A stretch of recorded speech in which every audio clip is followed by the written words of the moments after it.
Welcome to the eXp World Holdings third quarter 2025 earnings fireside chat via live stream at our metaverse on the web, Frame.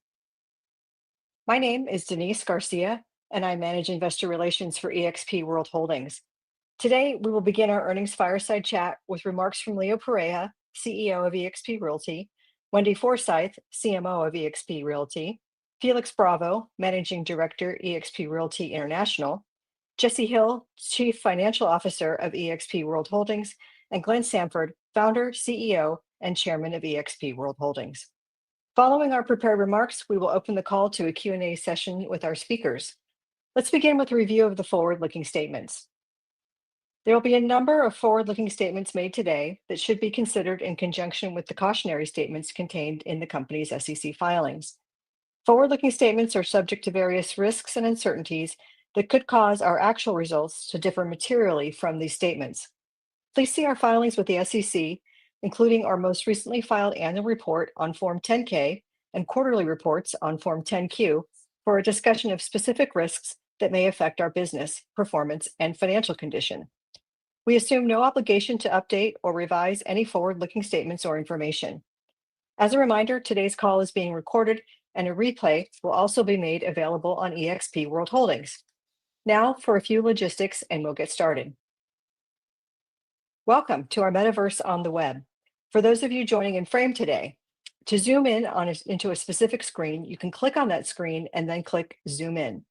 If the content on the screen disappears, or if you lose audio, simply refresh your page. While in Frame, if you need help, just use the Help button at the bottom right to link with tech support. Should you wish to ask a question during our presentation, you can enter your questions by scanning the QR code presented on this screen with your mobile phone, or go to slido.com and type in the event code EXPI. From there, you can submit a question or vote up an existing question by giving a thumbs up for that question to be asked. This screen will remain up on the right-hand side of the stage. Now, I'll turn the fireside chat over to our speakers before opening the call to questions. Thanks, Denise. We continue to grow and retain agents and get results. This quarter marks our second consecutive quarter of quarter-over-quarter agent growth. It's a great indication that our strategies and programs we've created to attract and retain agents are working. Not only have we been able to attract and retain agents, but we're creating a stronger, more productive agent base. Sales transactions per agent are up again, increasing 5% year over year. The number of our account agents is up 7% year over year. And super excited, worldwide agent attrition has improved by 13% year over year. Let's talk a little bit more about retention and attrition in the US on our next slide. In the US, the majority of our departing agents continue to be our lowest producing cohort, and we're retaining the highest producing agents, which are multiple times less likely to churn than our lower producing agents. In fact, of the non-productive agents that left eXp, 63% left the industry altogether. But fewer agents are leaving, with attrition improving by 18% year over year in the US. Our strategy to attract teams is working and helping drive the increase in productivity. 39% of new agents to eXp were on teams in the third quarter. Agents on teams are 79% more productive than individual agents. I'd like to highlight some of us notable teams that joined us. Starting with Tammy Register in North Carolina. Tammy spent a decade at KW and the prior decade at Hometown. She's consistently one of the RealTrend's top agents in her market, either number one or number two. We also welcomed a good friend of mine, Chris Heller, who's formerly CEO of Keller Williams Realty. He's held the number one spot at Keller Williams, and he's held leadership roles across the industry in some of the most impactful companies in our industry. Then there was Brett Zaborski that we welcomed in Southern California. His 90-agent team boutique brokerage came over, specializing in luxury real estate in Southern California. On the next slide, we have a top producing SoCal solo producer, Vivian Lesney, who's also ranked very high on the NAREP list.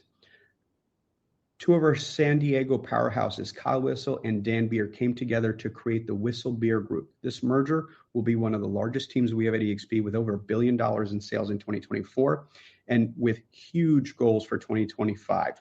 And we're interested to watch them scale throughout California, then regionally, and we expect to see them operating on our platform nationally. After that, the Victoria Group in San Antonio came back after briefly operating as an independent, and quickly realized the benefits of being able to scale on our platform.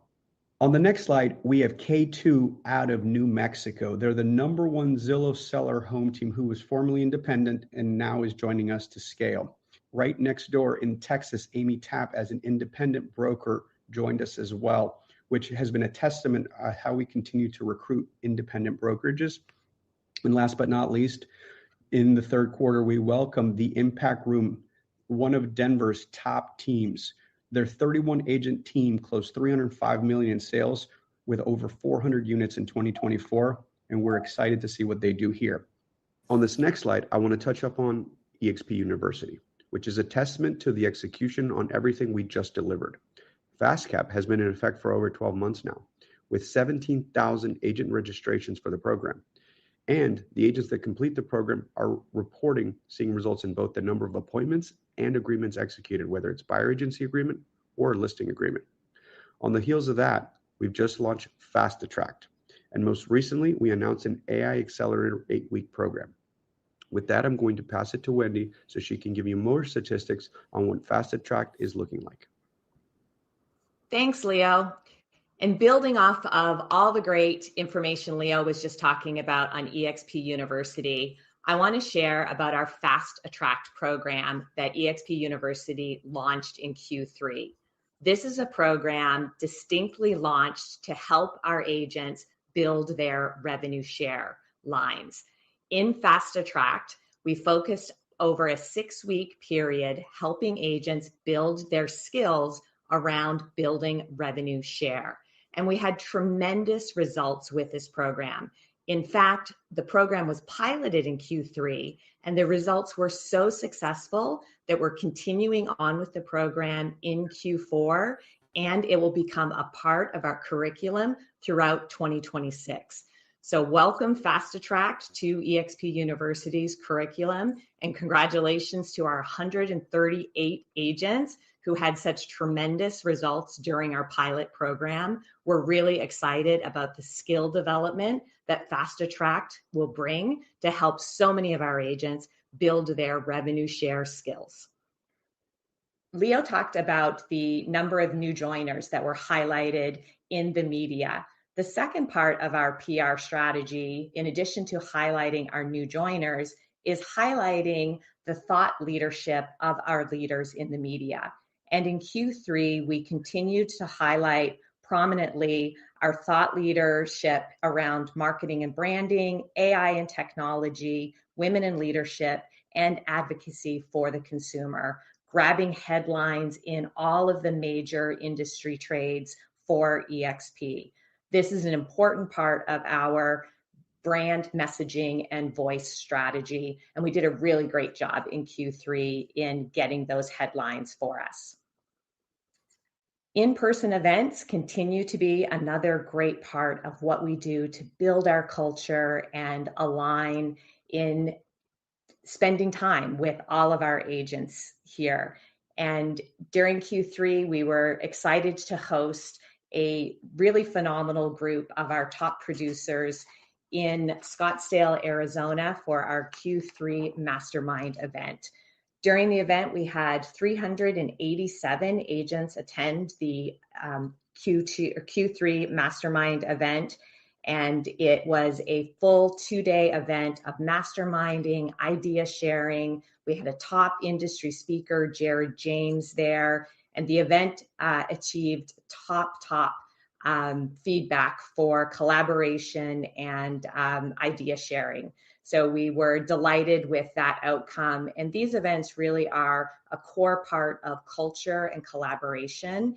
And as Leo likes to say, you earn your way into these rooms, and being in these rooms are really an important part of how our culture comes together and also how we stay attuned to what our clients and what our customers need and where our industry is going and what really is next.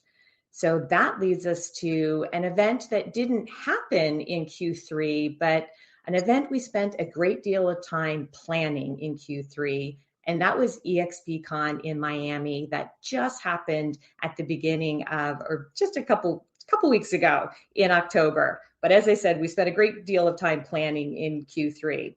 I'm happy to share that we actually had greater attendance in eXpCon Miami in 2025 than we did in 2024, something that our entire team is hugely proud of.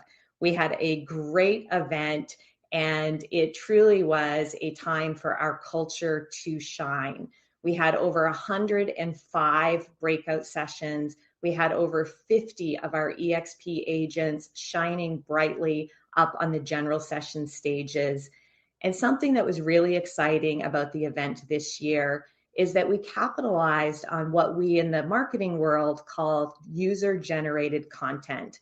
So we really leaned into marketing the event through the use of utilizing all of you, our agents, as our key marketers before, during, and after the event. We were so excited by what you shared to help us market the event on social media, through providing you with tools to share your experiences. And what you see here on the screen is a recap that went viral around all of the different announcements that we had during eXpCon in Miami. So this user-generated content marketing is something we used before, during, and after the event as a marketing campaign strategy for the event to get you involved and to help build excitement and spread the word around the event. So thank you all for helping us market all of the great things that happened at eXpCon in Miami.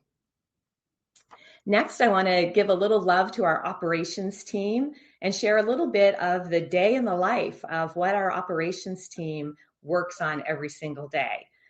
On an average day, our operations team, some of you might be surprised by these numbers, handled just over 14,000 expert care desk tickets. And on average, 73% of those tickets that come into our expert care desk are resolved on that very first contact. We know how important it is for you when you need us to get those tickets resolved. And on first contact, 73% of those tickets are resolved. Next up is calls. When you call us, and you call us on average almost 700 times a day, we know that a last resort is picking up the telephone call or picking up the telephone and calling us. So when you call us, on average, we answer that phone the vast majority of the time. If we don't answer that phone, you're on hold on average less than 1 minute and 40 seconds. So we know that when you call us, you need us, and we're here to answer those calls and help you out. Our broker support team conducts on average 30 broker training sessions per day to help train you and support you on everything that's happening in your business. You visit eXp World over 7,300 times a day on average. And this last stat is an incredible one.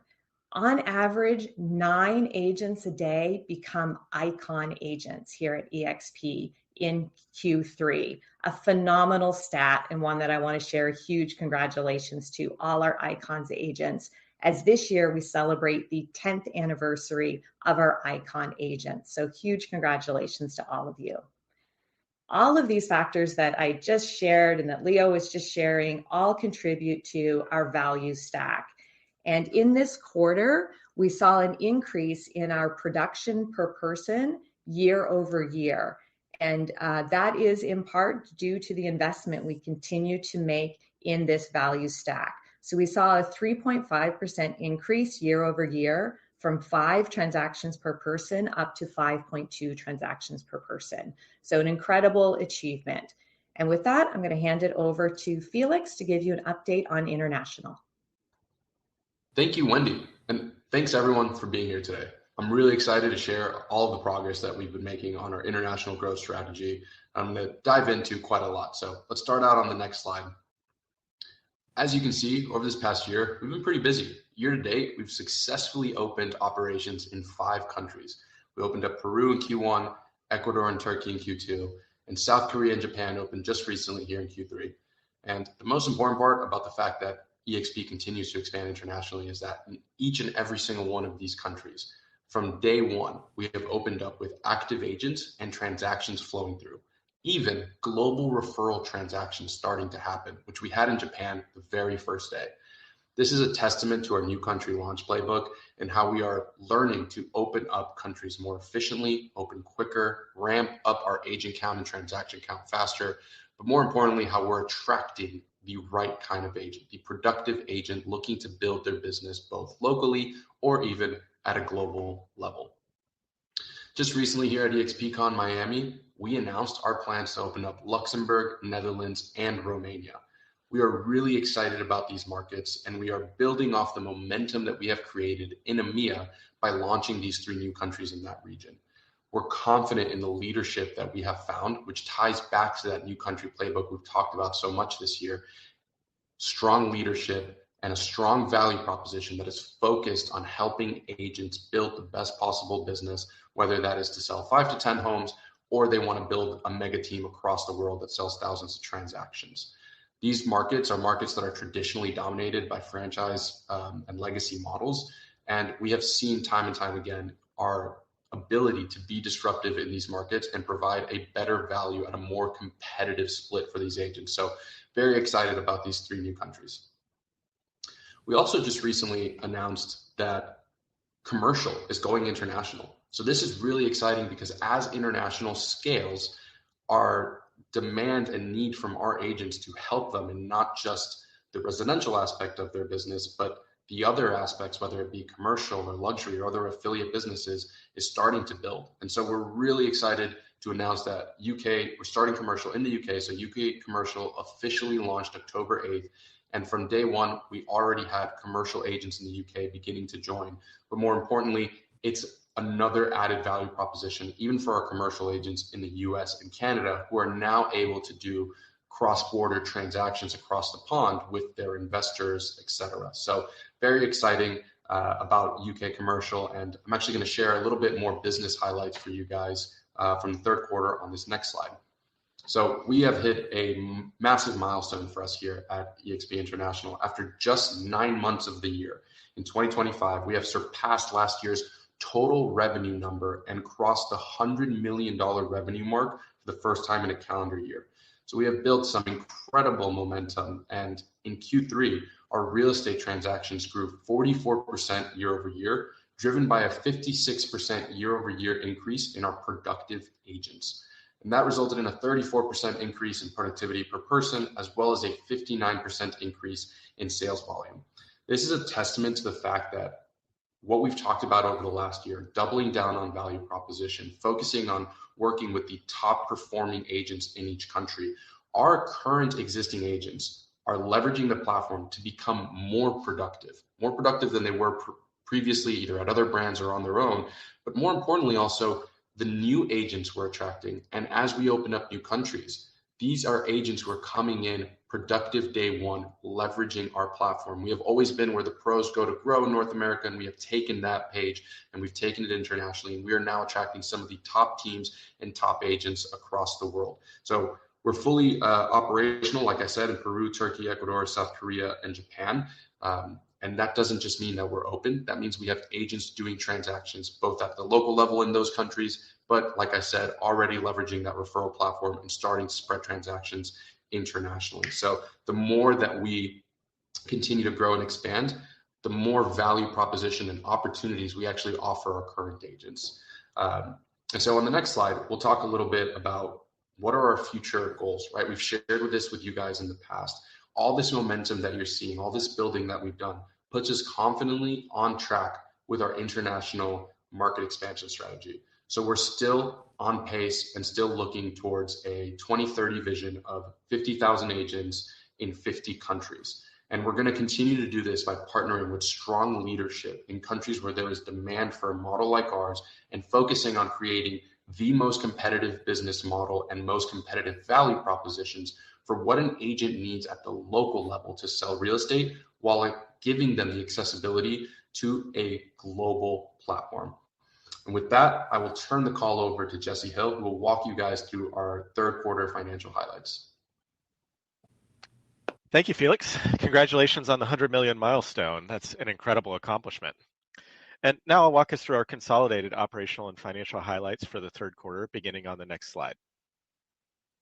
Starting with revenue, we generated $1.3 billion in the third quarter, up 7% compared to the third quarter last year, with no material change in the macroeconomic environment. Real estate sales volume was up 7% for the third quarter, driven by an increase in home sales prices and agent productivity, with a 3% year-over-year increase in sales transactions. Agent count was 83,446, down 2% year-over-year, but as Leo mentioned, a 1% quarter-over-quarter increase in 2025. Also, we continue to see an increase in transactions per agent, indicating that we are attracting and retaining highly productive agents. Our GAAP gross margin was 6.5%, down 57 basis points from Q3 of last year as a result of more productive agents hitting their cap. Our non-GAAP gross margin, and we still show this to compare to competitors who exclude stock comp and revenue share, was 10.9%. Adjusted EBITDA of $17.7 million continues to be positive but down year-over-year, driven partially by the compressed gross margin that I mentioned, but also offset by improvements that we made to streamline operations in the first half of this year that are beginning to pay dividends now in Q3. Finally, we ended the quarter with a healthy cash position of $112.8 million on the balance sheet. On the next slide, I'll highlight our financial results by segment for the quarter. The North America Realty segment continues to be the largest revenue and profit generator for the company. North America revenue was $1.3 billion for the quarter, with adjusted EBITDA of $23.1 million and operating income of $10.6 million. As a reminder, we are showing operating loss or income by segment, as it is one additional view that we utilize internally as a leadership team, and we want to continue to include that transparency here for our analysts, investors, and agents. International, as Felix just walked us through, continues to scale and gain momentum, with revenue growing 68% year-over-year for Q3. This was driven by an increase in productive agents and transactions. Adjusted EBITDA loss improved 5%, primarily as a result of the increased productivity, driving the increased transactions and revenue. Other affiliated services, which is primarily Success, contributed modest revenue with an adjusted EBITDA loss of $1.3 million. On the next slide, I'll discuss some drivers for the quarter. The actions we took in the first half of 2025 laid a strong foundation for the results that we're seeing now. We focused on improving operational efficiency through back office automation and technology investments, while leveraging AI to stream our high volume workflows. Our expanded affiliate programs, including eXp Luxury and Land and Ranch, are expected to contribute to margin expansion as they continue to ramp. And our scalable international playbook continues to drive growth across markets.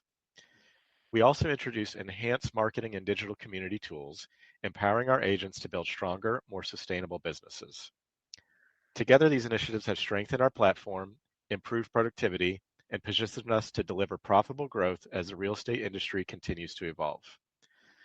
Now let me walk you through our ongoing priorities on the next slide.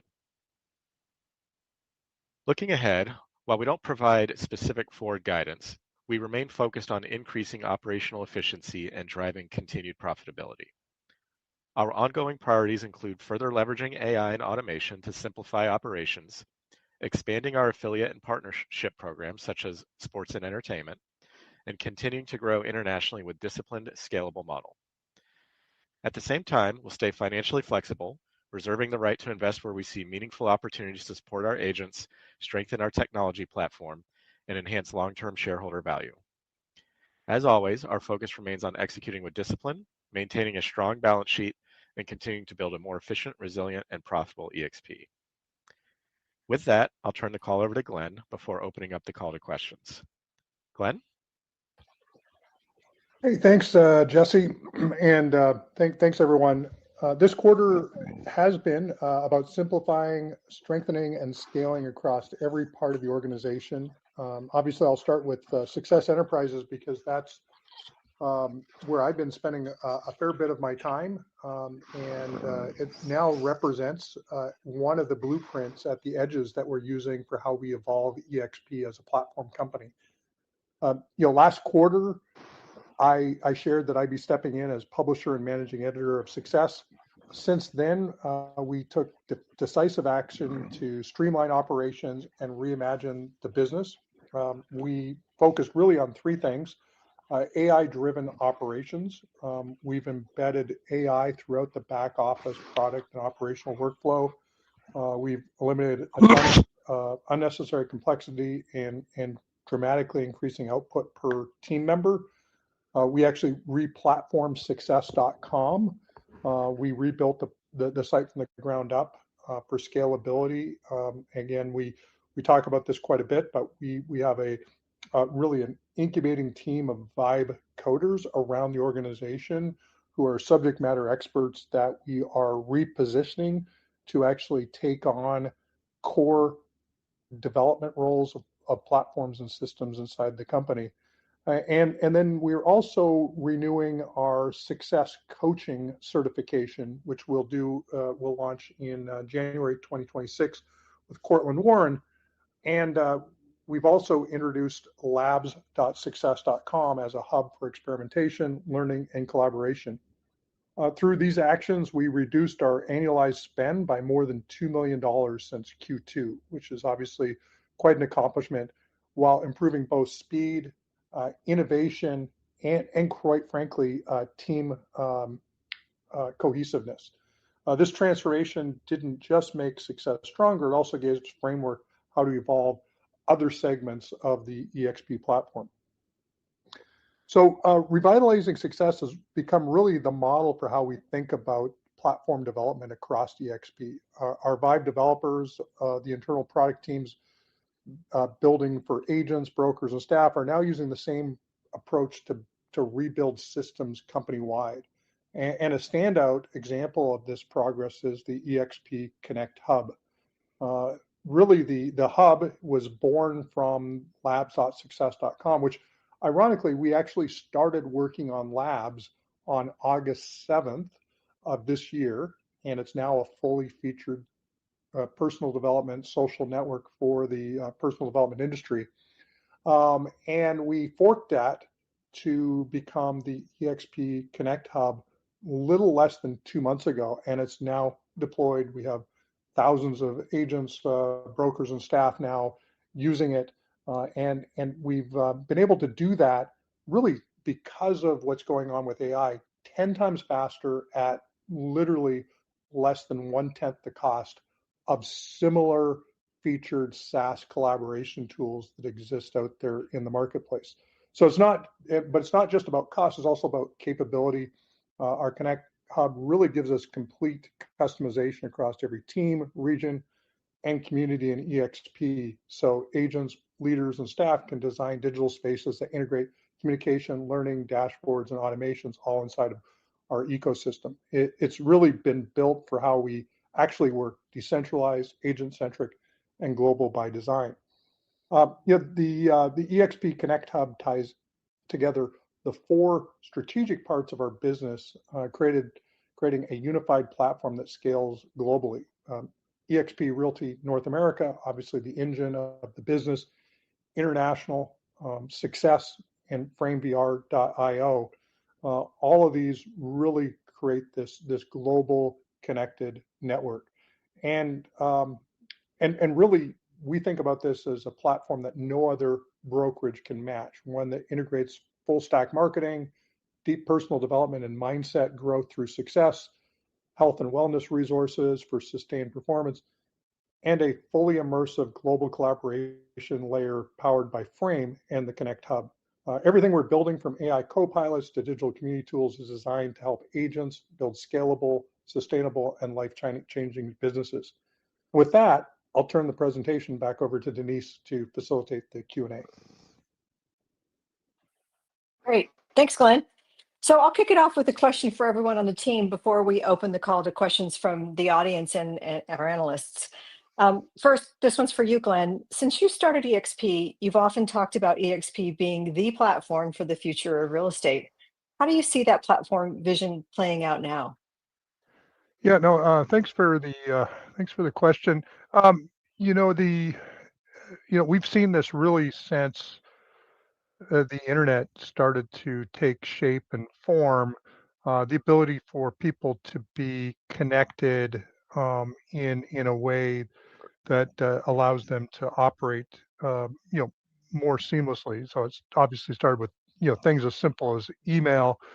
But now, of course, we've got virtual worlds, but all this is powered by high-speed internet. You got Starlink, you got all these things. So you basically have all these, we'll say, bricks and mortar legacy infrastructures that are effectively being digitized um, and democratized um, as we go. And then that obviously creates an opportunity for a different type of business model. Of course, we saw that in 2009 out of necessity. I quite frankly couldn't afford the offices I had, but I came out of technology and just recognized that eventually this would be the way that the world would operate. And of course, if you talk with Leo, talk to others, there hasn't been a new model launched in the last 4 to 5 years that is legacy based. Everything is that's being built now is all leaning into this fully platform environment. And then you kind of look at the scale of those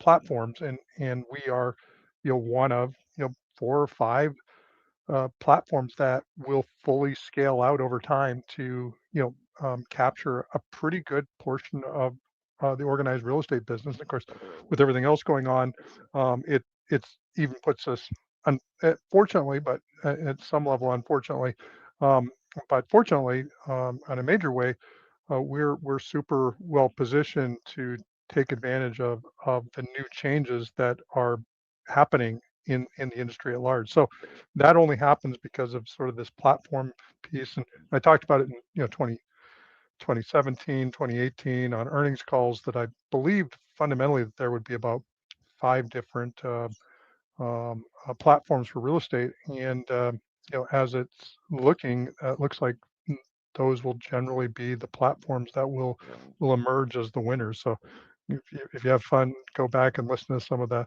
early calls, but it's seeming like that's all sort of coming to fruition. Great, thanks. The next question is for Leo.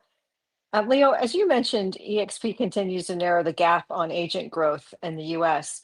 What do you see as eXp's advantages over other brokerages, particularly in the midst of consolidation and change here in the US? Thanks, Denise. To dovetail on a lot of what Glenn said, we're a fully scaled enterprise. We're no longer the disruptive startup, but now we're probably considered one of the larger incumbents of the new breed. So I often say Glenn created a category and we're that category leader. That means that we now have the vantage point advantage of being in all 50 states, in addition to many, many international markets. But we have the cash flow, the sustainability, and the ability to invest at a size and scale that most other of the smaller similar companies attempt to become us. And with the level of disruption that's coming through consolidation, I think we're uniquely positioned to become one of those surviving larger scaled enterprises that Glenn just referenced, that he was able to kind of telegraph even 7, 8 years ago.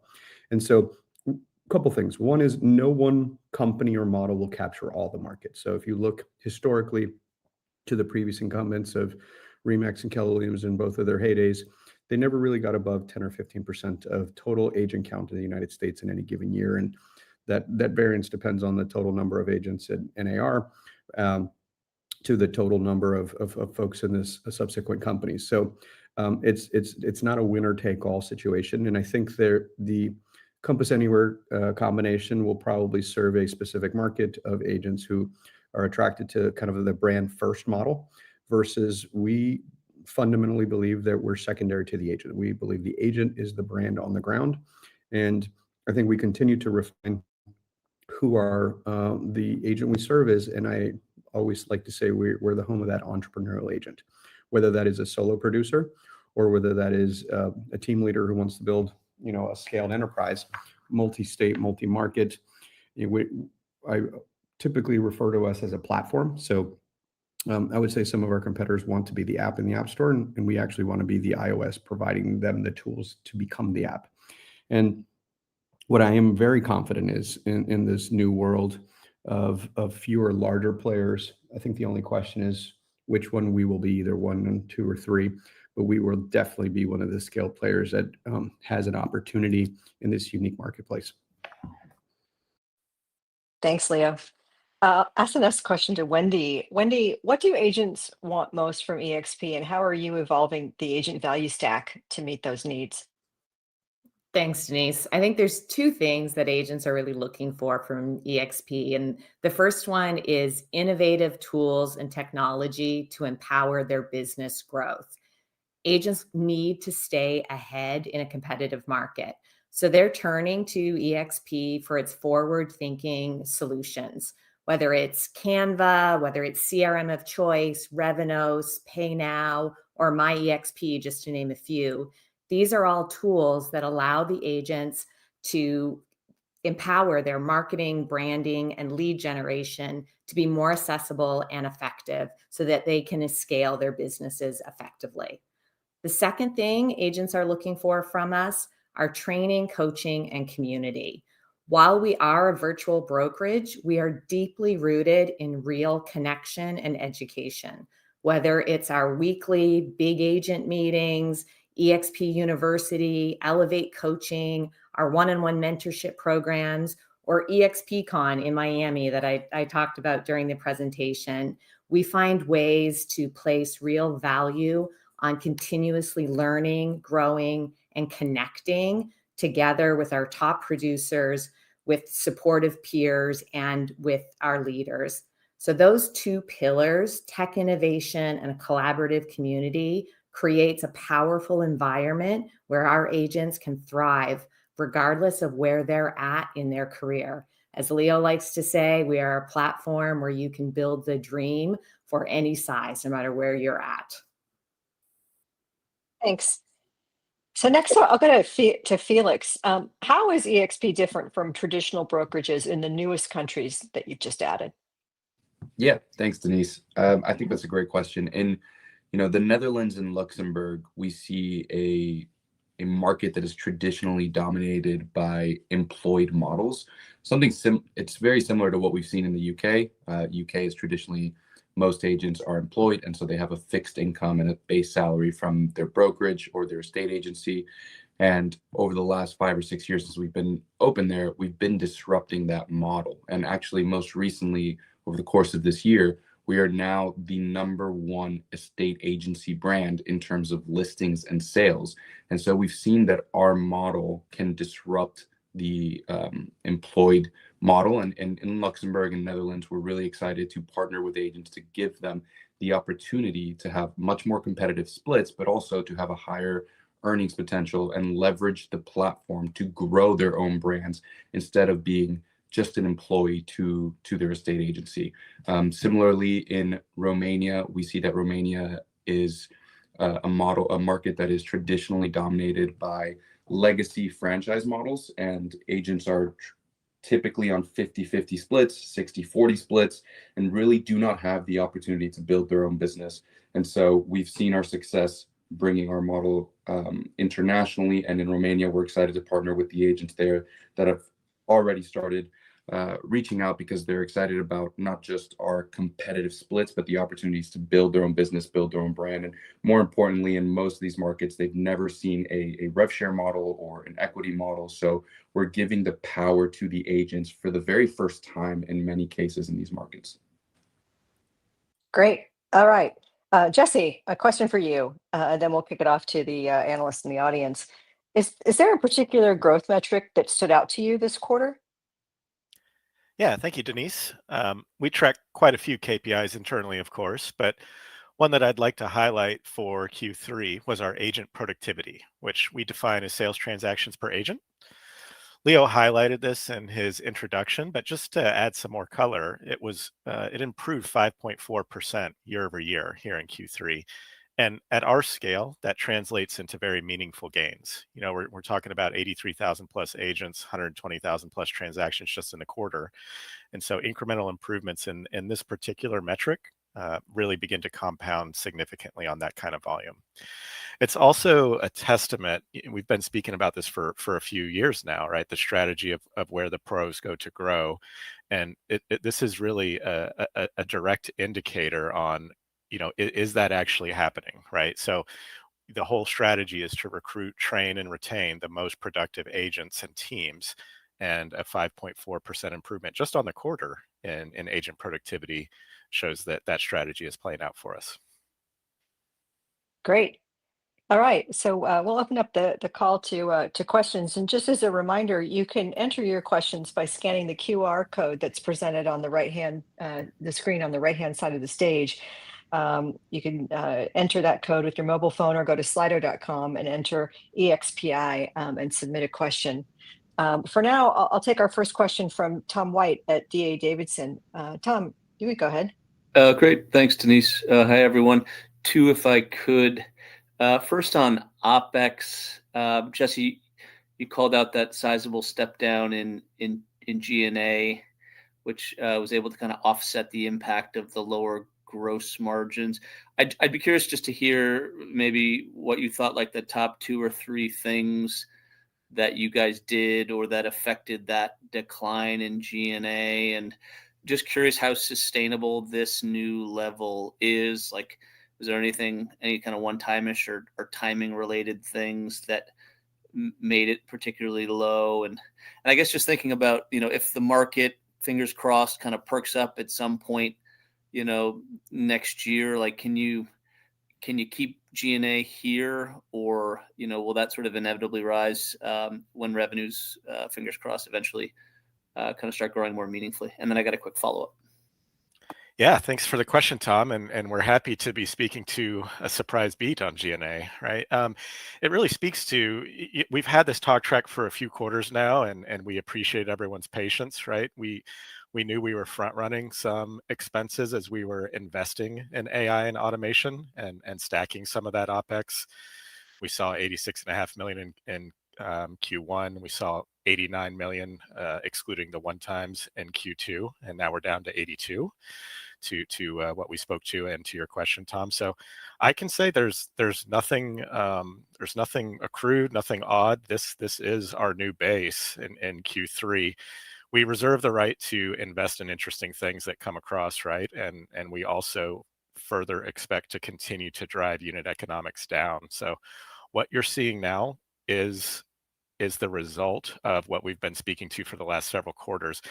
You asked, hit on 2 or 3 things. I'll say I think it's 2 real things. Back office streamlined operations.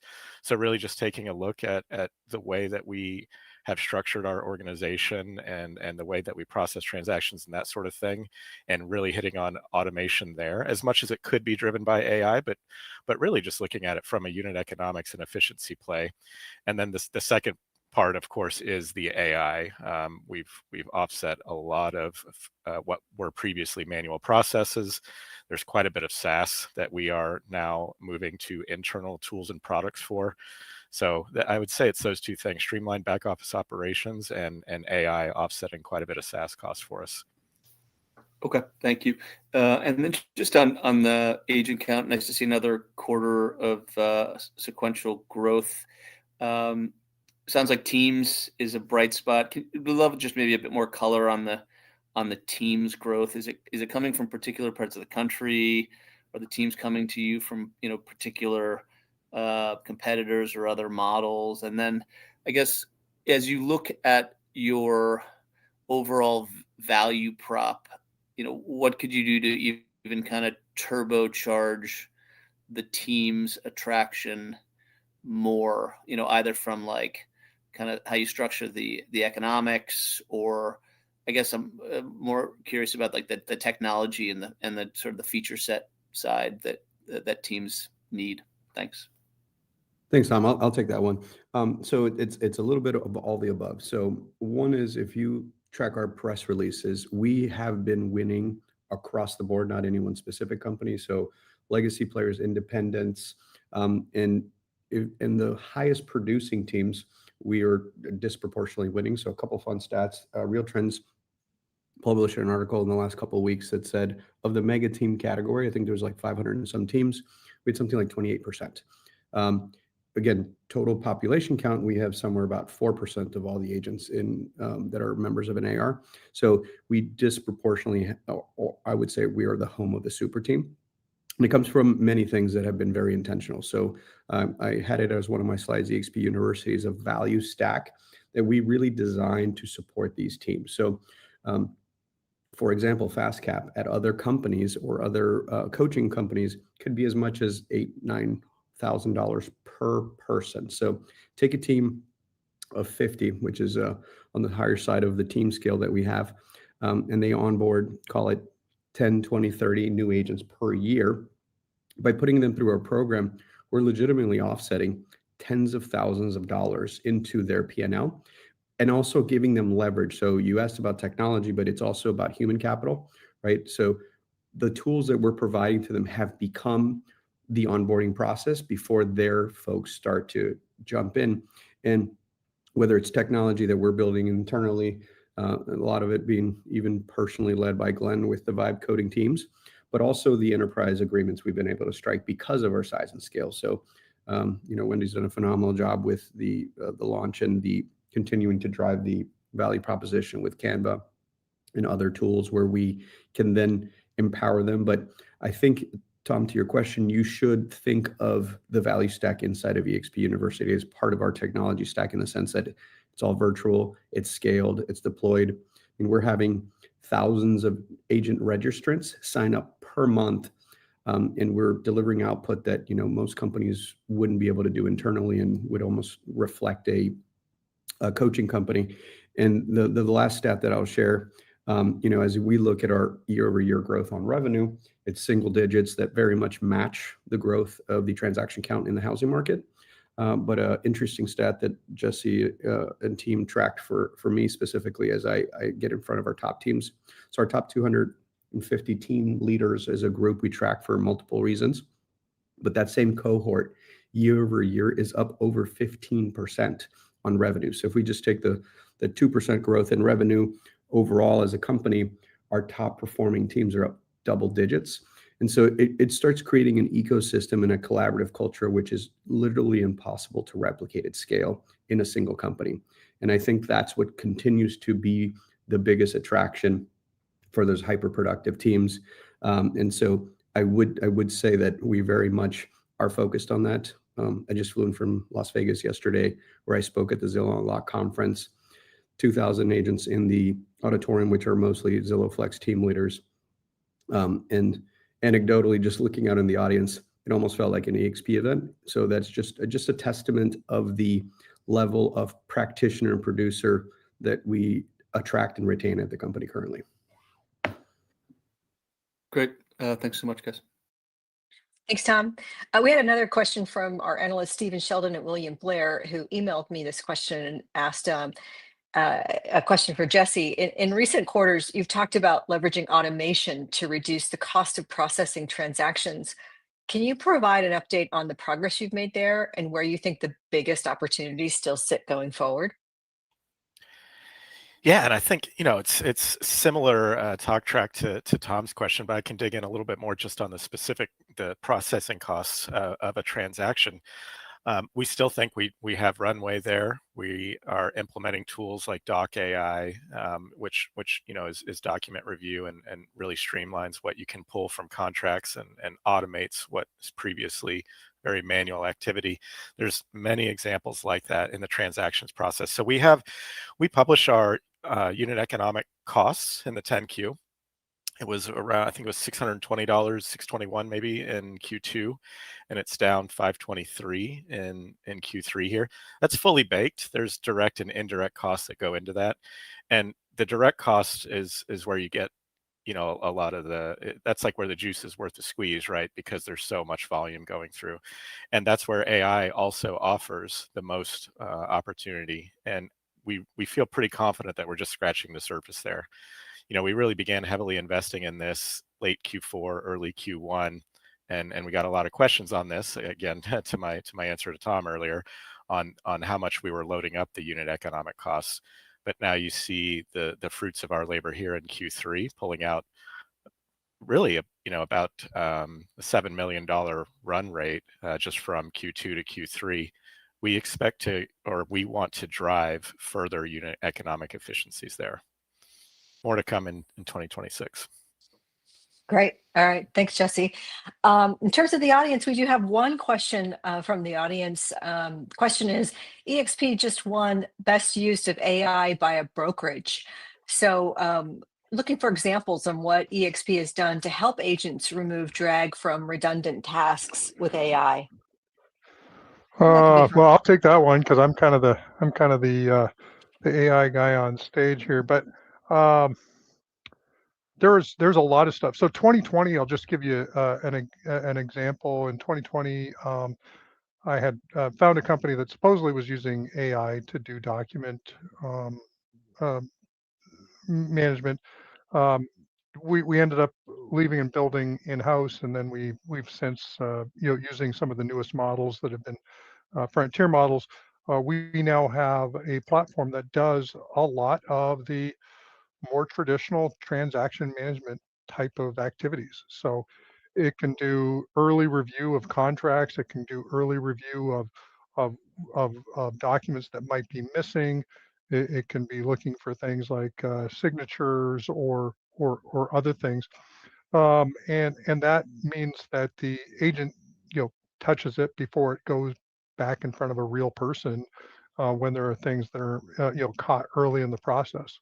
So and it's an early it's certainly a V1 for us. I think it's rolled out to all 50 states, but that's something we worked on for better part of 5 years, and we think it's part of sort of this full back office automation layer that we want to build out over time, because it's a pretty redundant process. And there's a lot of copy paste going on between different parts of the platform, and so the more you can have those automated things handled through either AI, and in reality AI is a pretty limited aspect of what we do. AI is really the tooling that we use to build a lot of stuff. We built and I'll take credit for it in this particular case, but went over to work at Success and said, hey, we really need a personal development social network. There isn't one that exists out there, and I've looked over the years at everything that exists out there, and we've used Discord, we use Facebook private groups, we've done a whole bunch of stuff over the years. But August 7th was a specific date because that was the day that OpenAI dropped their new model into coding, GPT-5, and it was already in one of the platforms that we were using, a platform called Lovable, which we do a lot of prototyping in. But with the over the weekend, the coding model was so strong that it was no longer just building us prototypes; it was building us full-blown working software. And so labs took on a life of its own. But again, it was pretty much me for the first month, probably 5-6 weeks. I was just building it out, and people were joining, and it was getting traction. We added a lot of other AI related tools. We've got a AI coach in there named Victor. We've got anyway. So those are some of the things we're doing there. And then I think September 14th, we had some discussions and said, hey, we really need a better experience. Agents want something that's more social. If you think about agents versus staff, they're a different type of user. Agents are always looking for their next edge in the business, and meaning that they're always wanting to scan. That's why real estate agents and social media go together really well, because at the end of the day, they're looking for their edge, and they're looking for a place where they can collaborate. And by creating a social network around them, they're able to now self-discover more easily, referral networks and other things. So the hub was built entirely with AI. And again, that was something that as a single person, without looking at a line of code, I built out to a pretty robust system. So those would be some examples. We've got a lot of other products and services, almost all of international. Felix, I don't know if you want to just touch briefly on all the stuff that's going on international, what's been built with AI. Yeah, absolutely. We've been similar story to Glenn, and when a lot of these new models have dropped, it's allowed us to scale the AI tools that we were building even quicker. And so, I mean, we've delivered something as easy as or as simple as a website, right? So we changed all of our country websites to be in-house. That took on the next step as AI got better and we got better at using it, to then delivering personalized and customizable agent microsites. So every single agent international gets their own website with their own property search for their market.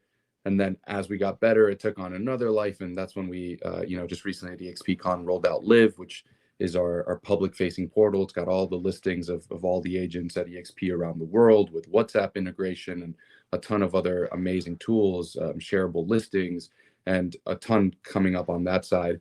And so we've integrated that into every single aspect of the business. And now we're looking at a lot of the SaaS platforms that we did use, and sometimes could, to a degree, even cause friction.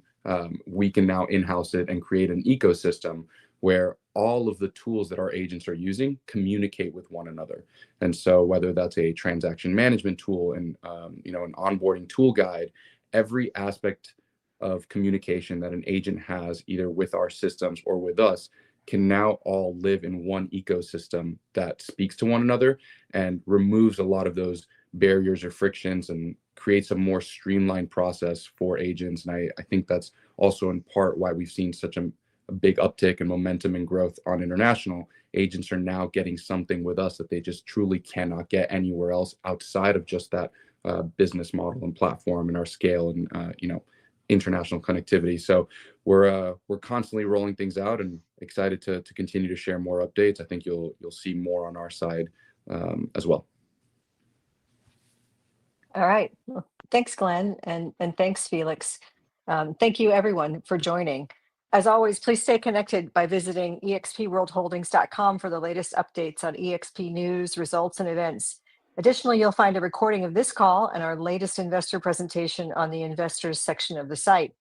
This concludes the eXp World Holdings third quarter 2025 earnings fireside chat. Thank you.